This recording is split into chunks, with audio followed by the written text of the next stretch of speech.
My name is Alex Green, and my revolutionary idea is making looks can be fashionable, sustainable, and artistic. A little bit about myself is I am from the small farm town that is Sullivan, Alabama. I really love cats, and I'm a multimedia artist that uses photography and digital media. My favorite areas of art are pop art, surrealism, and Dada. And one time I sang with Lady Gaga, and I cried. So now, what is the definition of a look? Here's one that I've created, and a look is an artistic way of expressing oneself that leaves us inspired, mesmerized, and contemplative of meaning. It can be political, it can be beautiful, and it can be outrageous. So basically, it snatches you bald and leaves you with no edges. So what's the history behind the look, and how did we get here? So the term look is derived from the underground club movement in the 80s and the 90s that was happening in New York City. This was a collective of artists, fashion designers, and club goers who were really rejecting the mainstream conventions and expectations of society. It featured pioneers in pop culture like RuPaul, James St. James, Bjork is actually in this image, Andy Warhol, which I want to get to this image, and this is actually Basquiat, Andy Warhol, and James St. James all at the club, which is pretty cool. So now let's get to some of the looks they were creating. And this is an image that I'm sure many of y'all recognize, Andy Warhol's soup cans, which was created in the 60s. And this was a little bit before the time of looks and the club movement that I was speaking of. But the idea of what he was conveying is something really important to the idea of looks. And this was the 60s, so this was post-World War II, and no one had really seen a highly commercialized and advertised society.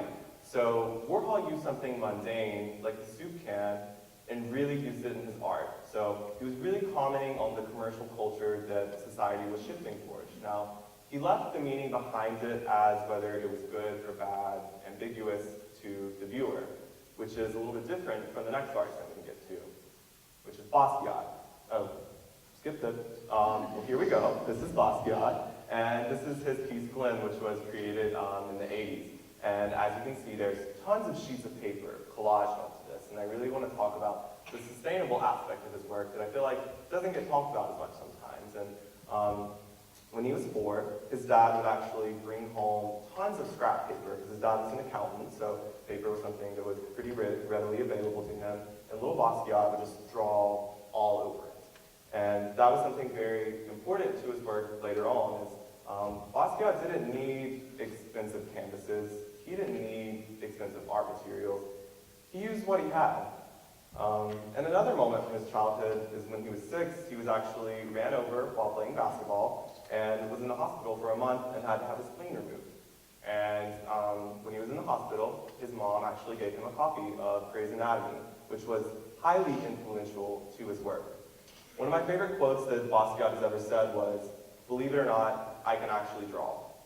And let me tell you, being an art major, there's that one kid in art history class who always brings it up when this type of imagery gets brought up that, oh, well, a kindergartner could do that. And, you know, Basquiat could draw a perfectly rendered human figure if he wanted to, but he didn't want to. He was conveying something gesturally and abstractly, and he was conveying themes of racism and the political climate of what was happening in America. And that's how I want to get to my next artist, Robert Mapplethorpe. This is a self-portrait of him, so this is Robert Mapplethorpe, and he was an artist active in the late 70s and during the 80s, and also happening in the 80s was the AIDS crisis. And it was believed that to have AIDS, you could only be gay, or an artist, or a drug addict, and if you weren't part of these minorities, you couldn't really get AIDS, which, as we know, is not true at all. So Mapplethorpe was watching his friends literally die, and nothing was being done. So he decided to photograph his friends in this community and bring light to this issue that no one wanted to talk about. His looks were really bringing to light the political structure of what was happening in America, and all of these artists sort of had that in common. They were making commentary on the political structure as to what was happening. And now we get to looks today. As it's very common that we're seeing a lot of these themes come back, and as we know, we're living in a very extreme political climate right now, and we're seeing a lot of these ideas and themes come back in looks. And also there's a huge aspect and push for sustainability. As we all know, millennials killed JCPenney, and millennials also love their thrifting fashion, and I think that's something very important in today's society, as well as this wonderful TV show, RuPaul's Drag Race, which I don't know how many of you are familiar with this, but it is incredible. There are drag queens lip syncing, death dropping, throwing shade, anything you can imagine is on this TV show, so go watch it. But what I really want to talk about is the fact that we have this on a regular TV network now. It actually moved to VH1, which is a channel that most people in America have, and it's something that everyone has access to. And drag was something very common in the 80s and something that was very prevalent in these look communities, but it was something very frowned upon.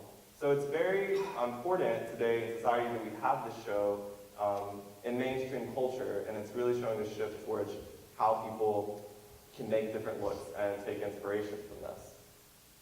Also, an artist today that I'm very inspired by is Raul Denise, who I was very lucky to see this summer at the Whitney Biennial, which is a survey of some of the most important art happening in America.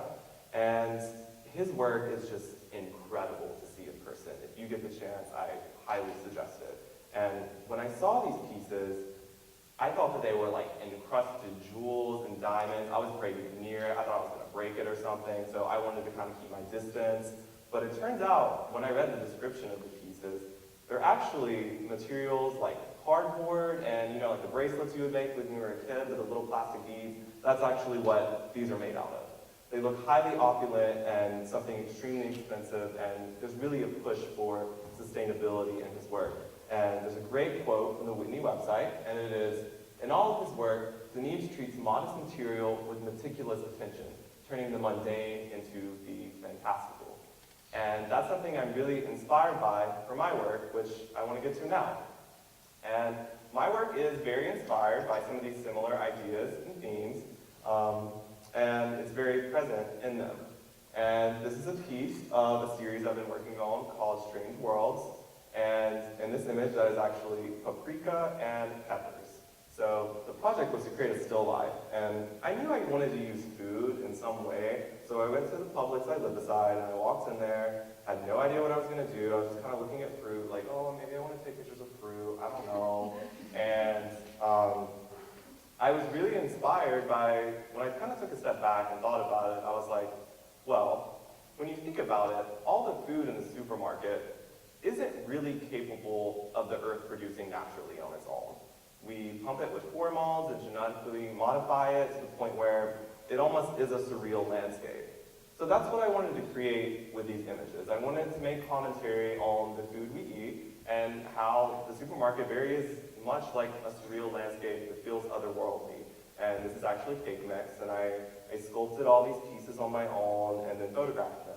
And I wanted them to look ethereal, surreal, and otherworldly, because that's a very common theme in my work, which I want to get to this next image. First, I want to thank Megan Poljak for laying in a bathtub in milk water for almost 3 hours. I almost gave this poor girl hypothermia, but like, it's good now, she's fine, she doesn't have hypothermia. But I wanted it to look surreal and look ethereal, because sometimes I feel like the climate and political climate we're in right now is something ethereal. It's something we're not necessarily used to, and something that is very foreign in many, many ways. So that's something that I really try to get across in my work. And I want to get to the last piece that I want to show you that's mine. This is the oldest piece of the three, and I created this my freshman year when I was at design school in New York City, and this was a group project. And I really want to push that looks can be so much of a collaborative effort, and art can be at its strongest when it is a collaborative effort. And basically, the project was that we had to pick an area or a borough of New York City and then create a garment about it and photograph it and video it and all that good stuff. So I just knew that I wanted to use Central Park. I had the coolest concept in my mind of this dress made out of like leaves, and it was sickening and incredible and amazing. And a huge aspect of the project was learning the history behind Central Park. And many people don't know, people used to live in Central Park. When the city proposed to build the park, there was a shanty town of immigrants who lived there. And in order to build the park, they completely removed the people from this space, and there's literally no account of what happened to these people. So most likely they died. And we really wanted to bring to light that issue that no one really talks about. So it's kind of hard to tell from the image, but there's like black soot all over her like arms and kind of on her face that we put on her. And the dress is actually, the structure of it is made out of wood. So we wanted it to invoke architecture because the towns that were once at Central Park. So I really like my work to have a political undertone to it, but this is one of my favorite projects that I worked on. And now, I want to tell y'all, it's y'all's turn to go out and make looks. I think self-expression is one of the most powerful tools we have as humans. And in this time that we're living in, self-expression is so important. Whether that's painting, drawing, photographing, do what you love and express yourself. So I implore all of you to go out there and make looks of your own.